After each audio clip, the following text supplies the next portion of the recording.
بسم اللہ الرحمن الرحیم۔ حضرت ابو ہریرہ رضی اللہ عنہ سے روایت ہے کہ رسول اللہ نے صلی اللہ علیہ وسلم نے فرمایا، جس کام کا میں تمہیں حکم دوں اس پر عمل کرو اور جس سے منع کروں اس سے باز رہو۔ سنن ابن ماجہ حدیث نمبر 1۔ حضرت ابو ہریرہ رضی اللہ عنہ سے روایت ہے کہ رسول اللہ صلی اللہ علیہ وسلم نے فرمایا، جب تک میں تمہیں کسی معاملے میں آزاد چھوڑے رکھوں تب تک تم بھی مجھے چھوڑے رکھو۔ بلا وجہ سوال نہ کرو، کیونکہ تم سے پہلے لوگ اپنے انبیاء علیہ السلام سے سوالات کرنے اور پھر ان کے احکامات کی مخالفت کرنے کی وجہ سے ہلاک ہوئے۔ لہٰذا جب میں تمہیں کسی کام کا حکم دوں تو حسب ہمت اس کی تعمیل کرو، اور جب کسی کام سے منع کروں تو اس سے رک جاؤ۔ سنن ابن ماجہ حدیث نمبر 2۔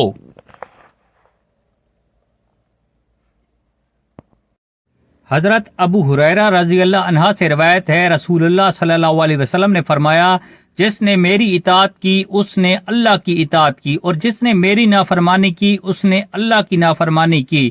سنن ابن ماجہ حدیث نمبر 3۔ حضرت ابو جعفر محمد بن باقر رضی اللہ عنہ سے روایت ہے کہ انہوں نے کہا، حضرت عبداللہ بن عمر رضی اللہ عنہ جب رسول اللہ صلی اللہ علیہ وسلم سے کوئی حدیث سنتے تو نہ اس میں اضافہ کرتے اور نہ ہی کمی کرتے۔ سنن ابن ماجہ حدیث نمبر 4۔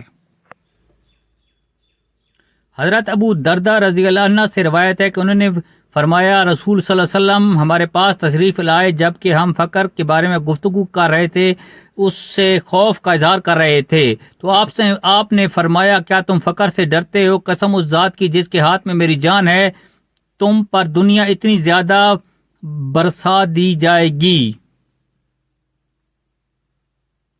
حتیٰ کہ کسی کے دل کو اس کے سوا کوئی چیز مائل نہیں کرے گی، ہر شخص اس کی طرف متوجہ ہو جائے گا۔ اللہ کی قسم میں تمہیں روشن چاند کی راتوں جیسی شریعت چھوڑ کے جا رہا ہوں جس کے رات اور دن برابر۔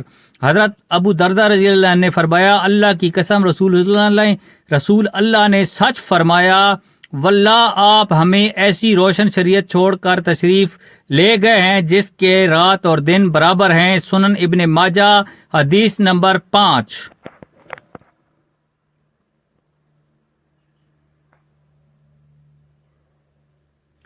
حضرت قرہ رضی اللہ عنہ سے روایت ہے، اللہ کے رسول صلی اللہ علیہ وسلم نے فرمایا، میری امت کے ایک گروہ کو ہمیشہ اللہ تعالیٰ کی مدد حاصل رہے گی، ان کی مدد نہ کرنے والا ان کا کچھ بگاڑ نہ سکے گا تاکہ قیامت قائم ہو جائے۔ سنن ابن ماجہ حدیث نمبر 6۔ حضرت ابو ہریرہ رضی اللہ عنہ سے روایت ہے کہ اللہ تعالیٰ کے رسول صلی اللہ علیہ وسلم نے فرمایا، میری امت میں سے ایک گروہ اللہ کے احکام پر ہمیشہ پوری طرح قائم رہے گا، اس کی مخالفت کرنے والا اس کا کوئی نقصان نہیں پہنچا سکے گا۔ سنن ابن ماجہ حدیث نمبر 7۔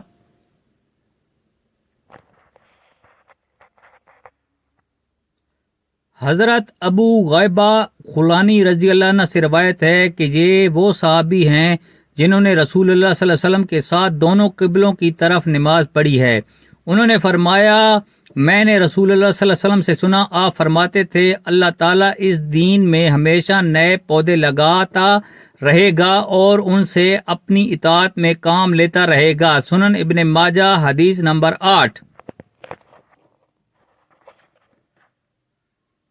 حضرت عمر بن شعیب رضی اللہ عنہ کے والد شعیب بن محمد رضی اللہ عنہ سے روایت ہے کہ حضرت معاویہ رضی اللہ عنہ نے کھڑے ہو کر خطبہ دیا اور خطبے کے دوران میں فرمایا، تمہارے علماء کہاں ہیں؟ تمہارے علماء کہاں ہیں؟ میں نے رسول اللہ صلی اللہ علیہ وسلم سے سنا ہے، آپ فرماتے ہیں، قیامت قائم نہ ہوگی مگر میری امت کی ایک جماعت لوگوں پر غالب رہے گی، انہیں کوئی پرواہ نہیں ہوگی کہ کوئی ان کو ذلیل و خوار کرے یا ان کی مدد کرے۔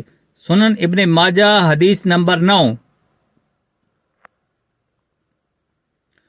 حضرت سبحان رضی اللہ عنہ سے روایت ہے، رسول اللہ صلی اللہ علیہ وسلم نے فرمایا، میری امت کی ایک جماعت ہمیشہ حق پر قائم رہے گی اور ان کی مدد کی جاتی رہے گی، ان کی مخالفت کرنے والے انہیں کوئی نقصان نہیں پہنچا سکیں گے حتیٰ کہ اللہ تعالیٰ کا حکم قیامت آ جائے۔ سنن ابن ماجہ حدیث نمبر 10۔ حضرت مقدام بن معود کندی رضی اللہ